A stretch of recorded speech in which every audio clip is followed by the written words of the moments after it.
इस वक्त की बड़ी खबर आपको बताते चले, सीएम डॉक्टर मोहन यादव का बयान।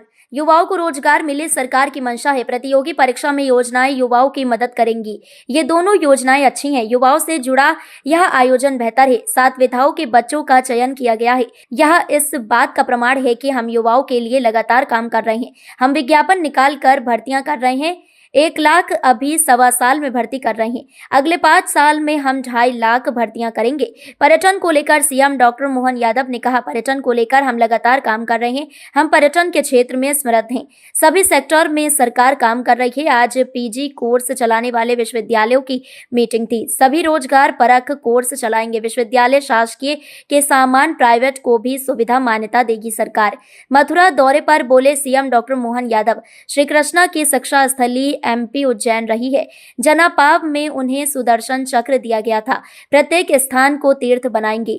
हम गोकुल जाकर श्री कृष्ण को नमन करें, संत महात्माओं को नमन करें। भगवान श्री कृष्ण के पाथे को जल्द मूर्त रूप देंगे। देखिए, हमारे लिए इस बात की प्रसन्नता है कि आज खेल एवं युवा कल्याण मंत्रालय द्वारा 2 योजनाएं सबके बीच लाई गई और उन योजनाओं के माध्यम से युवाओं को भविष्य में रोजगार मिले, अपनी प्रतियोगी परीक्षाओं में अपनी प्रतिभा के निखार के लिए सरकार के माध्यम से मदद मिले।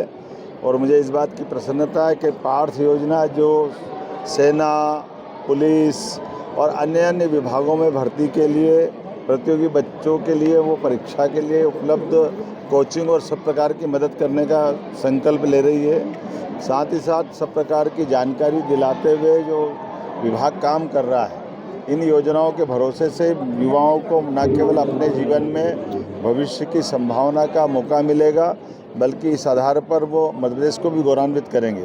मैं मेरे मंत्री श्रीमान विश्वास सारंग जी को बधाई देना चाहूँगा। अच्छी योजना, और ख़ास करके 12 जनवरी युवा दिवस के पूर्व युवा शक्ति का प्रतीक और युवा महोत्सव का आज राज्य स्तरीय ये जो आयोजन किया गया, मैं उम्मीद करता हूँ कि हमारा सरकार का सभी अंगों रूप से सभी विभागों का तालमेल करते हुए खेल एवं युवा कल्याण मंत्रालय इस मामले को लीड करते हुए आगे बढ़ेगा।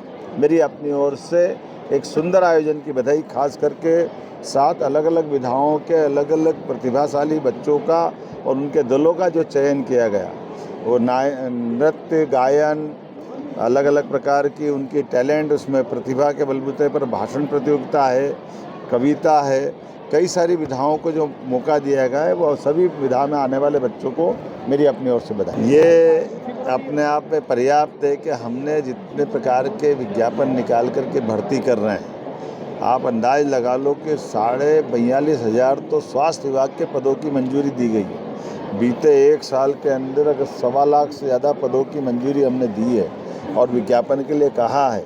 हम अपने संकल्प पत्र से बंधे हुए हैं। 1 लाख के आसपास तो भर्ती 1-1.25 साल में हम करने वाले हैं। साथ ही साथ 2.5 लाख से ज़्यादा भर्ती हम पूरे 5 साल में करेंगे। जो संकल्प पत्र में हमने आश्वासन दिया है, उसका अक्षर अक्षर हमारे लिए गीता की तरह है, हम उसका पालन करेंगे।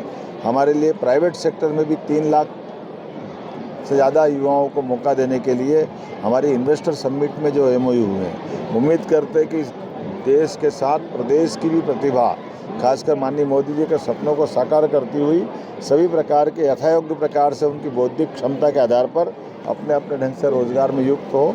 मेरी अपनी ओर से अच्छे कार्यक्रम की बधाई। भगवान श्री कृष्ण की शिक्षा स्थली मध्य प्रदेश रही है। भगवान कृष्ण की सुदामा से दोस्ती हमारे मध्य प्रदेश में उज्जैन में नारायण नाम धाम पर हुई है। भगवान श्री कृष्ण की माता रुक्मणी के हरण के टाइम धार के पास समझेरा में रुक्मणी के भाई से भीषण युद्ध हुआ था, जिसमें भगवान की विजय हुई थी। और भगवान श्री कृष्ण को जाना पाओ वो स्थान इंदौर के पास का, जहां परशुराम जी ने श्री सुदर्शन चक्र भगवान श्री कृष्ण को दिया था। अर्थात कई ऐसे ऐतिहासिक प्रसंग हमारे इतिहास में है, जिसके कारण से मध्य प्रदेश से भगवान कृष्ण का संबंध आता है। तो हमारी सरकार ने तय किया था ऐसे प्रत्येक स्थान को तीर्थ बनाएंगे और भगवान के मध्य प्रदेश से आने जाने वाले मार्गों को पाथे करके विकसित करेंगे। तो स्वाभाविक रूप से हमारा भी फर्ज बनता है कि भगवान कृष्ण की जन्मस्थली मथुरा, वृंदावन, गोकुल जाकर के हमारे अपने देवता के प्रति नमन भी करें और भविष्य में ये जो हमारा धार्मिक पर्यटन का एक नया क्षेत्र बनने वाला है।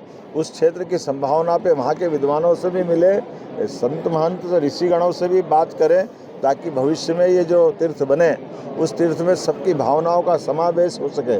मेरी अपनी ओर से गोपाल कृष्ण के उस जीवन को नमन, जिस आधार पर उनने दुनिया में श्री कृष्ण वंदे जगत गुरु की उपाधि प्राप्त की, जो जीते जी शिष्य से गुरु तक के महान सफ़र की ओर जाकर के एक विराट व्यक्तित्व का प्रदर्शन सबके सामने करते हुए आदर के साथ भगवान कृष्ण की लाखों करोड़ भक्ति भावनाओं से ओतप्रोत श्रद्धालुओं के लिए वो पूजनीय रूप में आए हैं। मैं पुनः एक बार मध्य प्रदेश सरकार की ओर से, माननीय मंत्रीगणों की ओर से, जनता की ओर से भगवान कृष्ण के उस आदर्श जीवन को धारण करके सरकार के उस संकल्प को गौरवान्वित और दोहराने के लिए प्रस्तुत हूँ कि हम सब भगवान श्री कृष्ण के पाथेय को बहुत जल्दी आकार साकार रूप देंगे।